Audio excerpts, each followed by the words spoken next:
Welcome back to Find Your Force. My name's Harry Benjamin. Aaron is alongside me, driving me around this really fun off-road track in Oxfordshire at an old airfield base. And we're going to be talking now all about the Greens licence. Where's the exit? Wherever we choose it to be. Oh my lord! What is a Greens licence, Aaron? So a Greens licence, in sort of respect, it's just it's proof of training that we are capable and competent to drive green fleet vehicles, i.e. Land Rover, MAN SV, Oshkosh, any sort of vehicle that we're required to drive for our sort of daily job.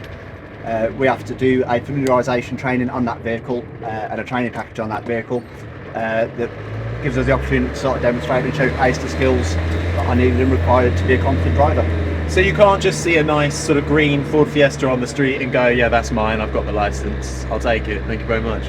No, sadly not. So we obtain all the same licences as a civilian would. So for example, your B licence, your Cat C, C&E and your D licence.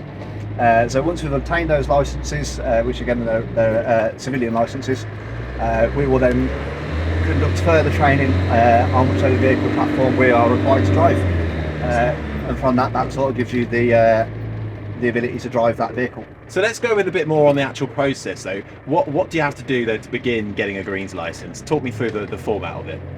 So the format will be once you've completed the civilian licence, so for example for an Oshkosh, which is a bulk fuel carrying vehicle, trailer, and the head unit is Oshkosh. Sorry, you will need sort of proof that you need to drive that vehicle. So if you're at a unit where that is the only vehicle you hold, it stands to reason that you need that qualification.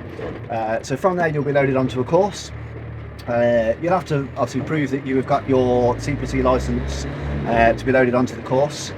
Once you're loaded onto the course, you'll then conduct a 2-week training package on the head unit and on the trailer, and from that you will do road drives during the hours of daylight and in the hours of darkness.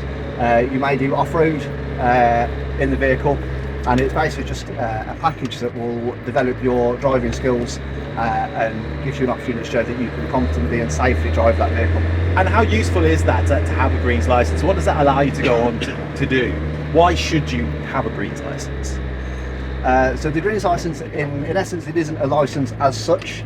For example, it's not sort of valid anywhere other than the military. So all it enables you to do is just proof of training, effectively to say that should you be required to drive a vehicle, that you can show that you've been trained and deemed suitably qualified to drive whatever vehicle it is that you are needed to drive. What are the kind of vehicles that you'll get to handle? Obviously, we know they tend to be green. Land Rover Defender is one we're in now. Do they vary much from this? What kind of vehicles does it open up to you? Yeah, so it opens up, so once you've obtained civilian licence required to drive whichever vehicle it is that you're sort of going for, so you'll get obviously your sort of basic Land Rover Defender such as this. It then opens up to, for example, MAN SV, which is a 6-ton, 9-ton and a 15-ton variant. Again, they're effectively sort of like the cargo trucks, but they're all in different shapes and sizes. To sort of more specialist vehicles such as an EPLS, which is an enhanced load palletising system. So it's quite a large bed that has the ability to load flat racks or ISO containers onto its back, and obviously sort of commute them everywhere they need to go. Right down to Oshkosh, which again is another specialised vehicle, or bulk fuel, BFCB bulk fuel carrying vehicles. So again, it all sort of depends on what is required of you in your sort of day-to-day job and what vehicles you'll be required to drive in your day-to-day job. And is this voluntary for everyone? So in some cases it will be voluntary, in some it may be mandatory. Okay.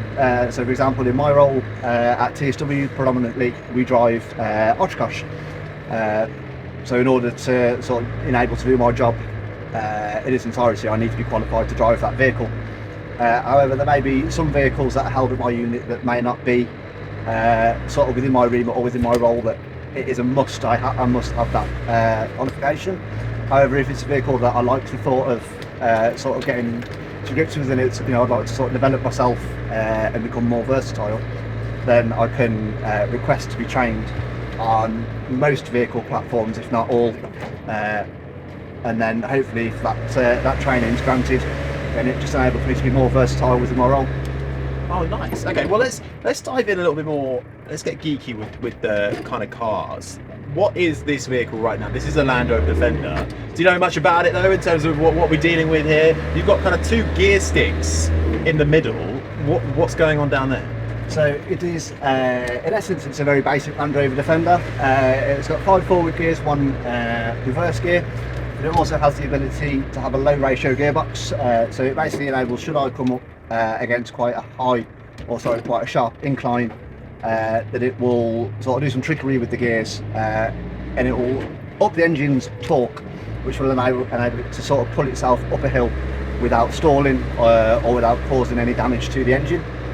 And it also has the ability to lock all 4 wheels in tandem, so it will basically keep all 4 wheels spinning at the same sort of momentum, just so it gives you that bit better traction, better grip, and again that gaining overall that better stability when sort of navigating your some tricky obstacles. Oh, I mean, some of these are really tricky obstacles.